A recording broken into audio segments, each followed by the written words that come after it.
रायगड, महाराष्ट्रासह देश विदेशातील ताज्या बातम्या पाहण्यासाठी मॅक्स इंडिया लाईव्ह चॅनलला सबस्क्राईब करा आणि बेल आयकॉन दाबायला विसरू नका।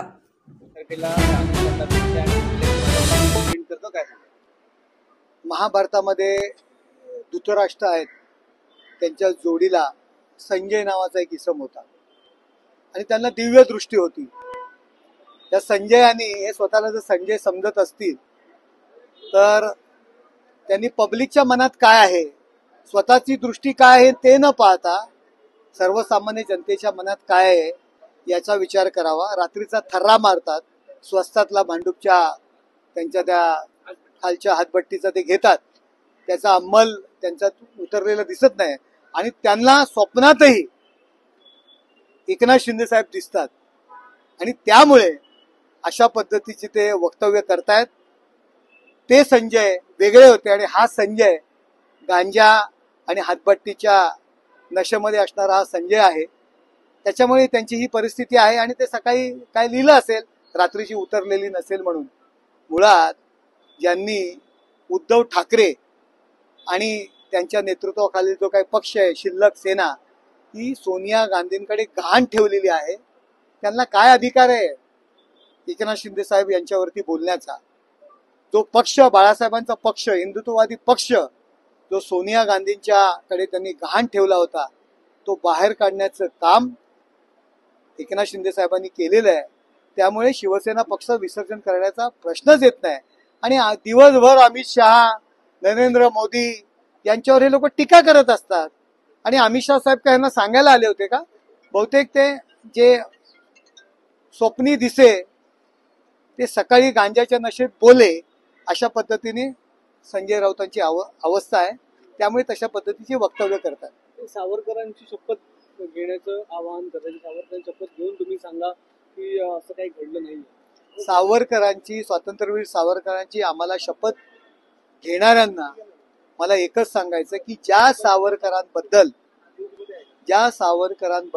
ज्यांनी अपशब्द वापरले, नेहमी शिव्यांची लाखोली वाहिली, त्या राहुल गांधी यांचे कपडे धुण्याचं काम आपण करताय, त्यांना मिठ्या मारताय।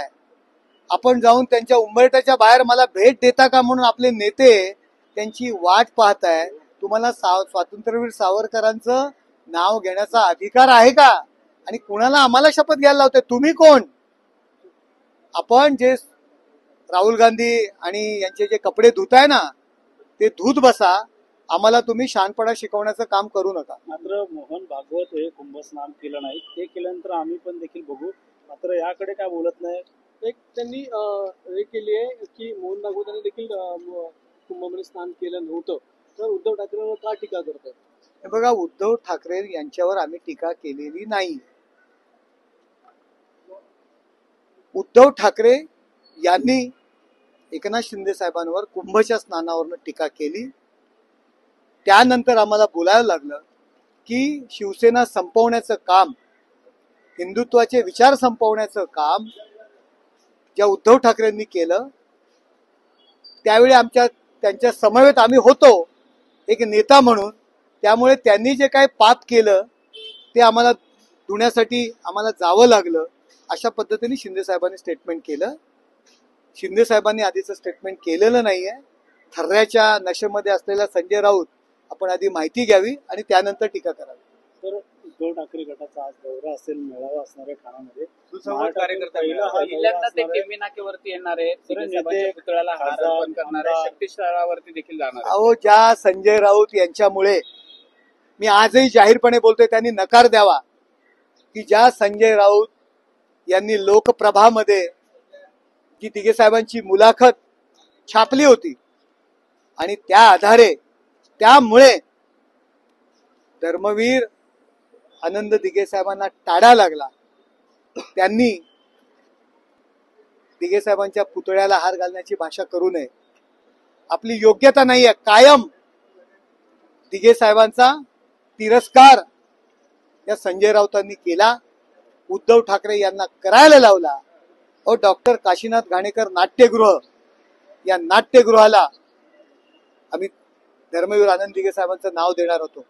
घाणेकरांच्या नावाला आमचा विरोध नव्हता, पण आम्ही आमच्या ठाण्यात ही वास्तू बांधलेली आहे धर्मवीर आनंद दिघे साहेबांचं नाव कायम राहावं, रोज लोकांच्या तोंडी चर्चेला यावं, सांस्कृतिक प्रिय असे दिघे साहेब होते. त्या नावाला ते नाव देण्यास आम्हाला विरोध करणाऱ्यांनी दिघे साहेबांना पुतळ्याला पुष्पमाला घालण्याची भाषा करू नये. आणि आज तुम्ही पाहिलंय की आज त्यांची अवस्था एवढी वाईट आहे की त्यांच्या सोबत एकही नगरसेवक राहिलेला नाही. एक दोन चार लोक राहिले होते, ते पण सोडून चाललेले आपल्याला सगळ्यांना बातम्या माहिती आहेत.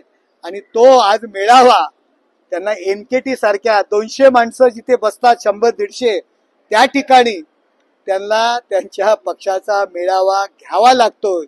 यावरून ठाण्यामध्ये त्यांची जी काय वाताहत झालेली आहे ती आपण पाहिलंय.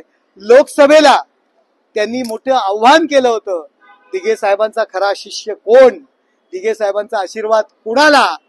ठाण्यातील जनतेने दाखवून दिलेले आहे, विधानसभेला लोकांनी दाखवून दिलेलं आहे की ठाण्यातील जनता एकनाथ शिंदे साहेब यांच्या पाठीमागे आहे. आता कसलं नाटक करताय? आपण कोण आहात, आपली पात्रता काय आहे, आपली योग्यता काय आहे ही लोकसभा आणि विधानसभेला दाखवून दिलेली आहे. आणि तुमचा जे काय हाल झालेले आहेत, मी तर ऐकलेले की महानगरपालिकेमध्ये ते पाय देणार आहेत आम्हाला. एकही जागा ते लढणार नाहीयेत, कारण त्यांच्याकडे उमेदवारच शिल्लक राहिलेले नाहीत. जे 1-2 नगरसेवक आहेत ते सुद्धा सोडून चाललेले आहेत. त्यांना आपल्याला कळेल आणि आपल्याला सगळ्यांना माहिती आहे. त्यामुळे अवसान आणण्याचा प्रयत्न करतायत. आणि जे कोण बैठका लावतायत ते पुढे कुठे असतील ते सुद्धा तुम्हाला कळेल. केंद्रीय मंत्री रक्षा खडसेंची मुलीची छेडछाड केल्याचा प्रकार समोर आला आहे. त्यामुळे हे बघा, स्त्रियांच्या बाबतीत जर अशा पद्धतीचे प्रकार झाले असतील तर त्यांच्यावरती योग्य ती कारवाई व्हायला पाहिजे, त्याला शासन व्हायला पाहिजे. करुणा मुंडेंनी सांगितलं की लवकरच केंद्रीय मंत्र्यांची मुलगीच अशा प्रकारे असुरक्षित आहे महाराष्ट्रामध्ये, त्यामुळे प्रविष्ट हा विषय आहे. एकंदरीत त्यांच्या न्यायासाठी आता इथे आले. हे बघा, आधीची सुपरबॅक्स कंपनी विद्युत मेटॅलिक्स कंपनीला त्यांनी विकली. युनियन आणि कंपनी व्यवस्थापन साटलोट करून उबाटाचे लीडर त्या कंपनीचे युनियनचे अध्यक्ष होते, त्याचं नाव घेणार नाही, पण तू साटलोट करून ती कंपनी विकली, कामगारांना देशोधडीला लावले. माननीय उपमुख्यमंत्री एकनाथ शिंदे साहेब पहिल्यापासून या विषयामध्ये त्या कामगारांना मदत करण्याचा प्रयत्न करतायत. वैयक्तिक सुद्धा गणपती असेल, दिवाळी असेल, त्या सर्व कामगारांना त्यांनी वैयक्तिक सुद्धा मदत केलेली, अगदी रेशनिंग पासून.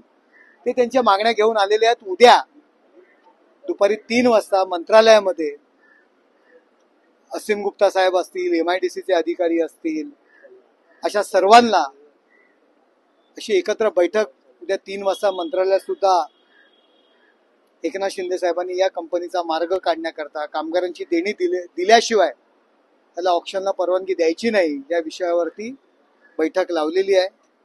आता काही जण साहेबांकडे दाद मागण्याकरता आलेले आहेत. साहेब आज मुंबईत नाही आहेत. उद्या दुपारी 3 वाजता बैठक लावलेली आहे. पण कामगारांना त्यांच्या मागण्याचा अधिकार आहे. एक अधिकार म्हणून आणि आपला स्वतःचा माणूस म्हणून एकनाथ शिंदे साहेबांकडे आलेले आहेत. साहेब ठाण्या मुंबईच्या बाहेर आहेत, रायगडमध्ये आहेत. उद्या दुपारी 3 वाजता बैठक लावलेली आहे या कामगारांच्या प्रश्नांकरता.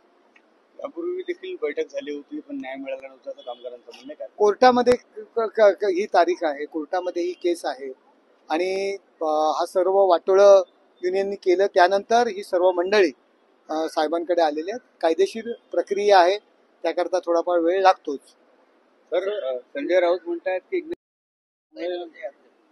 हे बघा, स्त्रियांच्या बाबतीत जर अशा पद्धतीचे प्रकार झाले असतील तर त्यांच्यावरती योग्य ती कारवाई व्हायला पाहिजे, त्याला शासन व्हायला पाहिजे.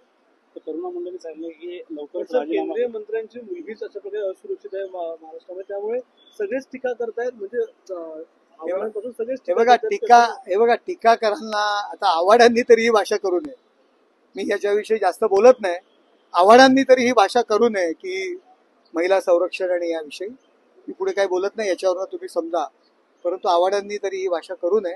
आणि यामध्ये बघा, जर कोणी छेडछाड केली असेल तर त्याच्यावरती कारवाई होणं गरजेचं आहे आणि सरकार त्याच्यावरती कारवाई नक्कीच करेल. धनंजय मुंडेंचा लवकरच राजीनामा होणार असं करुणा मुंडे म्हणाले. आता तुम्ही करुणा मुंडे काय बोलल्या, नैतिकतेच्या आधारावर करुणा मुंडे काय बोलल्या आणि कोण काय बोललं याच्याविषयी मी कशाला प्रतिक्रिया देऊ? कोण करुणा मुंडे?